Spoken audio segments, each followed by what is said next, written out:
Hari ini KPDN melaksanakan program seminar akses kepada pasaran runcit dan juga majlis penghargaan.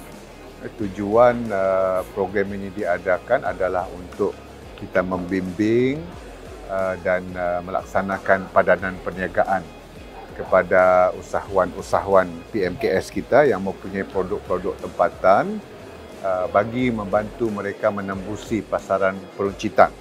Dan pada masa yang sama, hari ini juga kita memberikan penghargaan pertama kepada 25 usahawan PMKS yang pada tahun 2024 mengikuti program latihan bimbingan yang dilaksanakan oleh KPDN, dan mereka syukur telah pun berjaya menempatkan produk mereka, SKU mereka di pasaran peruncitan tempatan.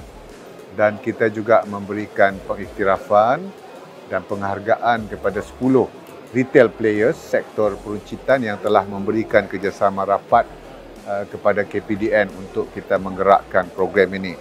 Sebagaimana yang kita maklumkan, peranan KPDN dalam program pembangunan usahawan ini adalah untuk membimbing usahawan-usahawan sedia ada, sama ada yang lahir sendiri ataupun telah dilatih oleh KUSKOP, oleh KKDW, oleh agensi kerajaan yang lain yang mempunyai produk yang mempunyai potensi untuk menembusi pasaran peruncitan.